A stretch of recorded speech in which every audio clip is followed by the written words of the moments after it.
المشهد الختامي لكأس إفريقيا للسيدات سيكون بين المنتخبين المغربي والجنوب أفريقي. الجماهير المغربية تتطلع لتحقيق إنجاز تاريخي غير مسبوق لكرة القدم النسوية في المغرب. المزيد من التفاصيل في تقرير مراسلنا الأخضر النوالي.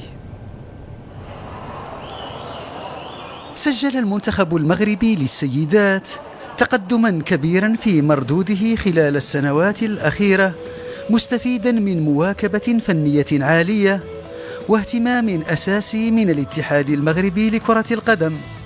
هذه المعطيات مكنت سيدات الأطلس من التأهل للمونديال في سبق عربي مشهود. إلا بغينا نرجعوا للمنتخب المغربي والوصول ديالو للنهائي، فجاء نظن جاء ثمار ديال واحد عمل قاعدي، اولا من ناحيه الجامعه الملكيه المغربيه اللي عطات اهتمام للعنصر النسوي، وايضا نواة يعني المنتخب الوطني من فريق واحد اللي هو فريق الجيش الملكي اللي عنده 13 لاعبه يعني ينشطون في المنتخب وستة رسميين. فتنظن بانه هذه القاعده هذه عطات الميزه ديالها. المنحنى الايجابي الذي ميز الرصيد جعله محط رعايه من مختلف مكونات الكره المغربيه، مما أضاف دفعة معنوية للاعبات استطعن التغلب على مختلف الهواجس. منتخب سيدات المغرب كون انصهارا منتجا بين المواهب المحلية وأخرى في الدوريات الأوروبية، وهو ما وضعه في موقع نهائي الكان. النتائج اللي ظهر بها المنتخب المغربي للنساء أو للسيدات بنت على واحد مجموعة من المعطيات اللي هي مهمة جدا في مباراة كرة القدم، وهو التجانس.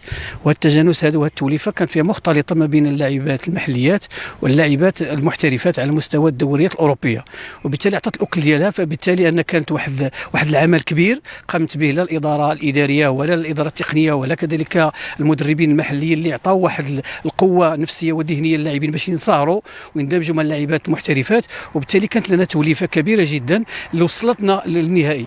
الجيل الحالي يعطي الثقة للرأي العام حول قدرات الكرة النسائية المغربية في جلب لقب وازن، ويكسب عناصر المنتخب شجاعة الوصول إلى زمردة الكان.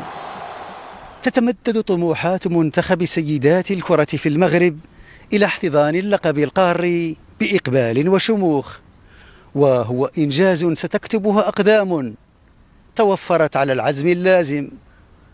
الأخضر نوالي، بي إن سبورتس، الرباط.